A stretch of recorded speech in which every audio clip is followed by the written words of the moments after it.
Anyway, it traces back the planned death or planned whatever traces back to basically the United States Army or the United States military. Basically, like John McCain, Richard Nixon, Jimmy Carter. There's a picture of them. They did that little thing where it was a legal checkpoint, so we got their names and even a picture of them. I think because they were licensed equipment.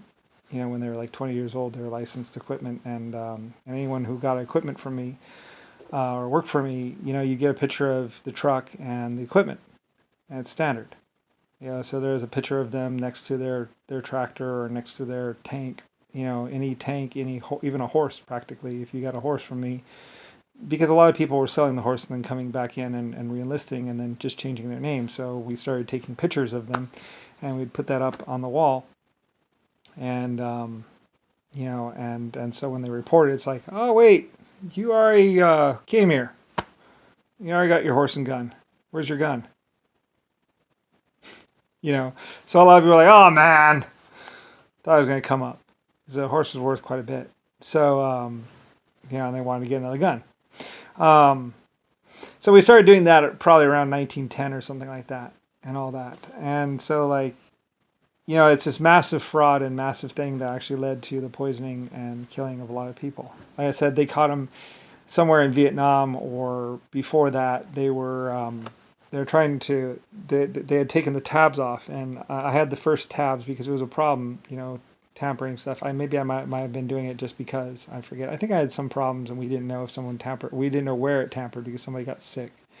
But I think it was just salmonella. They didn't actually die. They just got violently ill, and so we started putting the little tabbies on the packages. Whenever you get an MRE or a food packet, you would get these little things, and it would have like special tape or a special little thing that pulled off, and that was my company and me, and like the packages would be air inflated and stuff like that.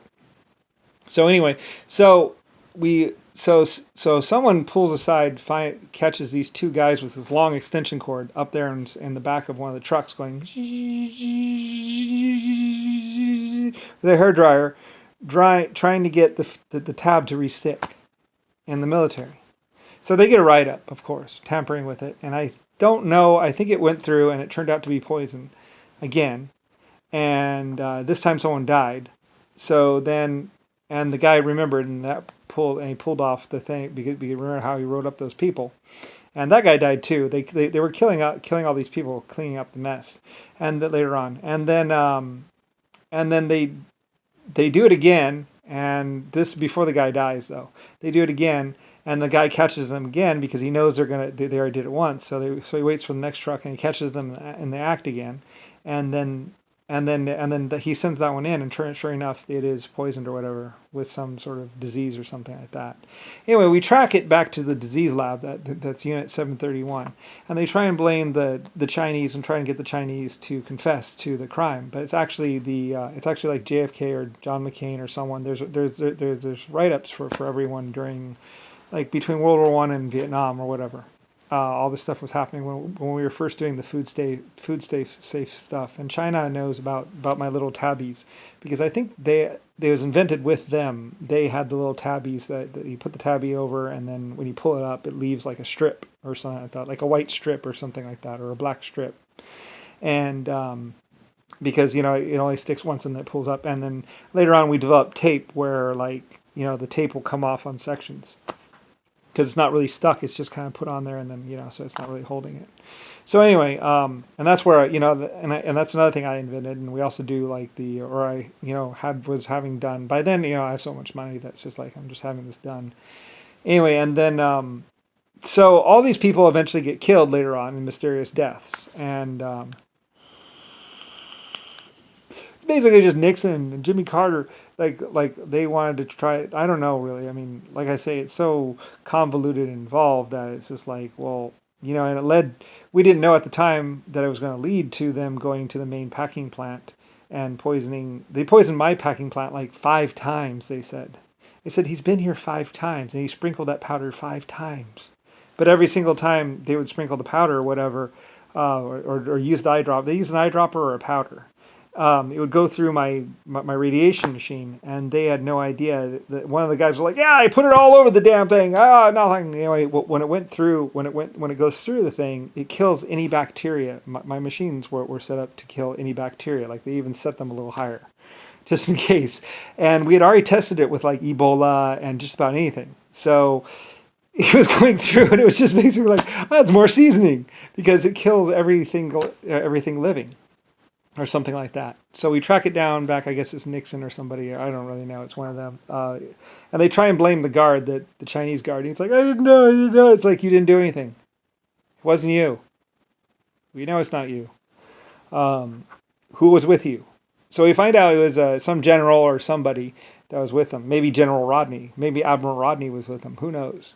Anyway, it might have been Admiral Rodney or something like that. But it's Admiral or somebody was with him. So interlinks with Japan and all that stuff. And they blame Unit 731. They get everyone to confess, and then they try and execute them. I think we stopped it though. I don't really know. But anyway, and it's this great big huge long like 50-year convoluted thing, and that where they were trying to poison like 500 million people, and it's basically how the Republicans and the Democrats and a whole bunch of other people are so fucked, and they were trying to do this, and eventually, they were trying to kill all these people to get into power, and then they were going to nuke everyone once they're in power. So how kind of like Rodney might be involved, and Rick Bush might be involved, and a bunch of other might be people involved, and it leads to like the death of the planet Earth, where they nuke everyone with neutron bombs and all kinds of other stuff, or a major part of the thing. So it ends up being this huge plot, that started somewhere around 1910 or 1920 or something, and like this 50-year plot or whatever. And basically, it adds up to basically Nixon wanted to kill everyone by year 2000. And Rodney's somehow involved in this, Rick Bush and a bunch of other people. And it's like, it's all for money and all that. And like I say, my companies and me, we're so careful, and we invented everything, and we're doing everything. So we know that nukes are out there. We know that there's radiation, radiation was a problem in Panama. We had a dirty bomb or something like that. It's a dirty bomb. We're all dead. Anyway, we have a dirty bomb, and the pieces go everywhere, and we have to get suits, and we go out there with suits, and we're picking up all the pieces of what's it called? All the pieces of radiation. And we've actually been really careful about the environment since like 1910 or 1800 when we were building the Titanic. We were going to spray.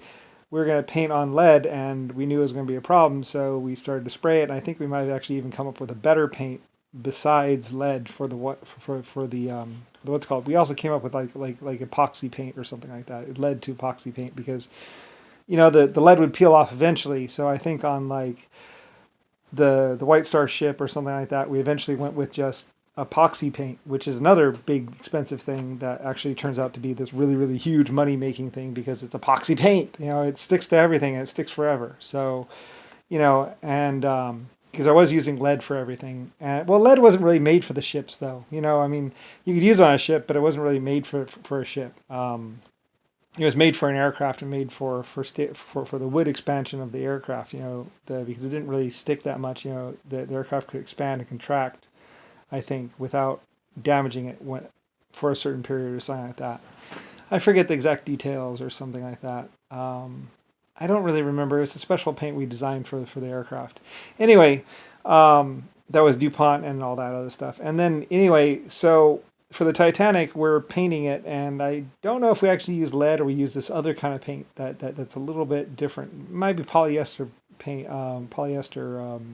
based paint. I'm not exactly sure, but there's a switch somewhere around the Titanic where we actually, because we have to paint so many ships, and we want them, and we don't want the paint to crack off or anything like that, so we actually switch to a better kind of paint, which is eventually polyester paint, I believe, or something like that. It's basically every breakthrough basically links to me and my shipping company and everything else because I'm doing all these big ships and I'm doing all this stuff. So my people are inventing the stuff for me and for the companies and for the ships and stuff.